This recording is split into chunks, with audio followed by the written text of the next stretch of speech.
Enrique Álvarez Mendoza, número de control 153767 del grupo de 81.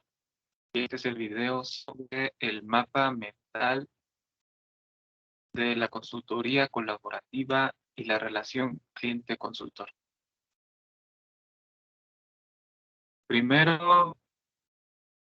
definir lo que es la consultoría colaborativa, que ayuda a diseñar un programa de voluntariado corporativo, estratégico y personalizado para cada empresa participante, ofreciendo acceso a estrategias efectivas y probadas a la experiencia de los consultores, todo en un entorno de apoyo mutuo entre empresas con los mismos retos, lo que significa que distintas empresas se unen entre sí, que tienen algún tipo de relación entre ellas, como que pertenecen al mismo rubro o pertenecen al mismo conglomerado, como en caso de como PepsiCo o Coca-Cola, que tienen distintas empresas en su línea, ¿no? Como Marinela, que pertenece a Coca y así. Y entonces todas ellas se unen y comparten la información y los consultores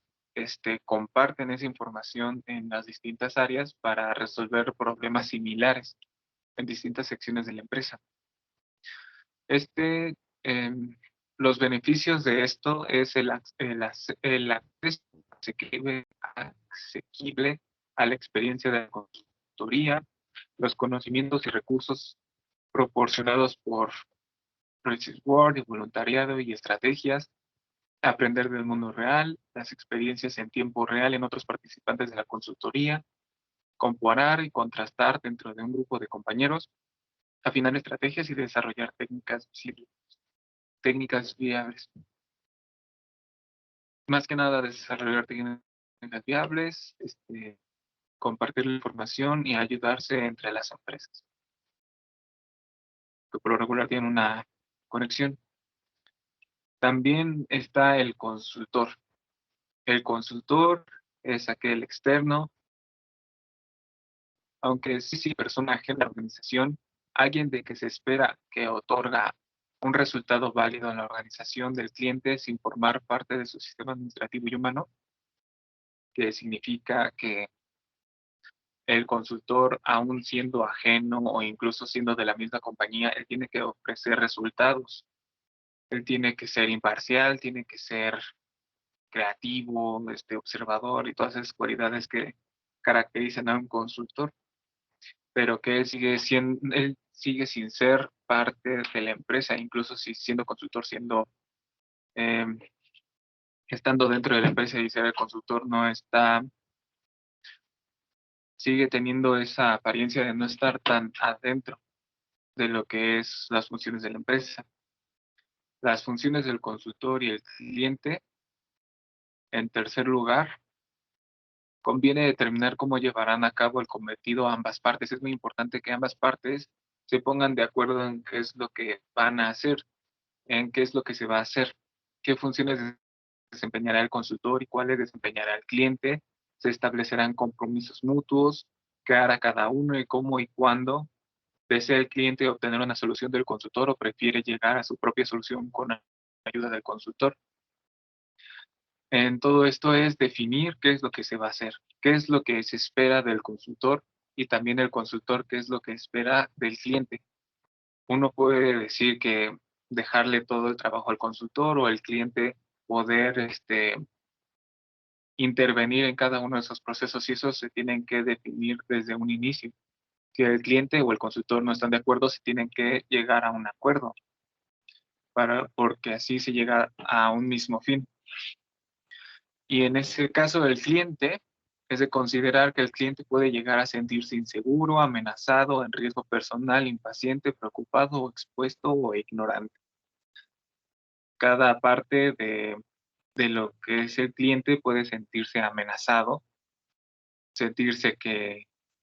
no lo está logrando o que sus fallas están perjudicando a la empresa y requiere ayuda externa y eso a veces no le agrada al cliente y se siente inseguro y provoca problemas dentro de la empresa. Incluso si el consultor fue asignado o él mismo lo contrata, no está tan seguro porque igual y no conoce lo que realiza un consultor o tiene algunas ideas erróneas de lo que ellos pueden hacer o lo que no. Y ellos piensan que simplemente les van a dejar el trabajo y ellos lo van a hacer sin entrometerse, pero no. Ambos tienen que cooperar entre sí para poder definir el problema y poder, aparte de definir el problema, conocer las raíces de ese problema, porque si el consultor observa y tiene que observar claramente la situación y el cliente lo que quiere es aumentar sus ventas, entonces no tiene por qué ver en otra dirección, sino realmente enfocarse en las ventas. Y si ese es el problema, seguramente hay una razón que esté un poco más alejada, pero la cual el consultor pueda darse cuenta si ese es el objetivo que se busca en la consultoría. Y no es solo definir un problema, investigarlo, sino saber lo que el cliente quiere, saber lo que ambos pueden hacer, ponerse de acuerdo, compartir la información, porque muchas veces no comparten información por miedo o amenazas, o se sienten impacientes porque tarda demasiado y todas esas cuestiones se tienen que tomar un consultor para que se lleve a cabo de la mejor forma y el cliente quede totalmente satisfecho. En segundo lugar, el consultor y el cliente deben aclarar qué persiguen con la consultoría y cómo se deben medir sus resultados. Muy importante también cómo se deben de medir,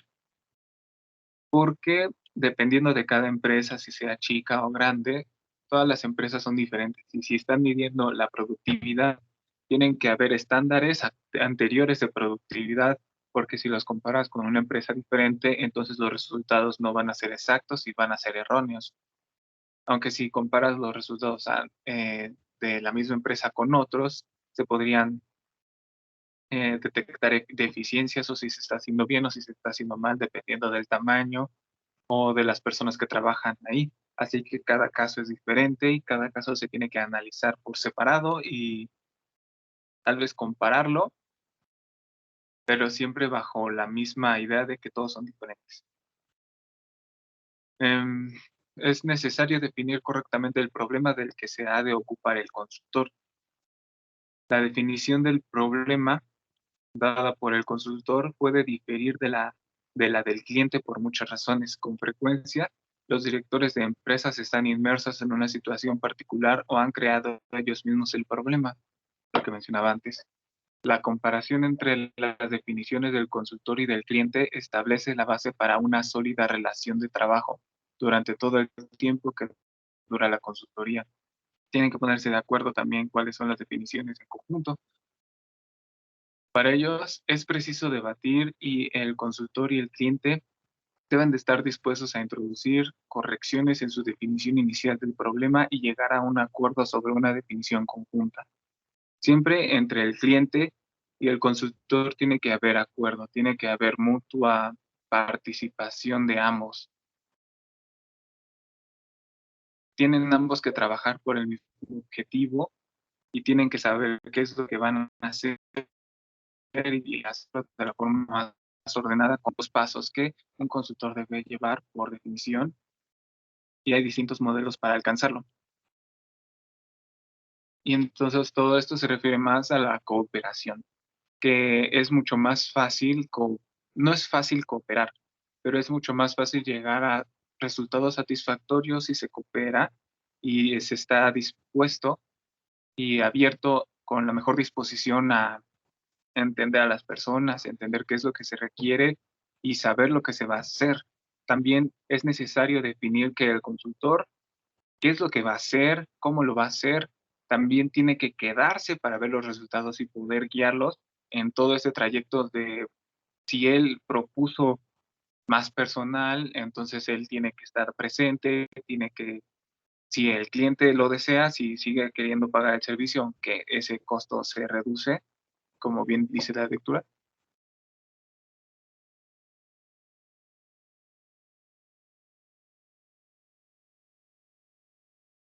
mejor, pero lo mejor es que se le dé seguimiento y entonces ambos trabajen en conjunto para poder solucionar ese problema en particular.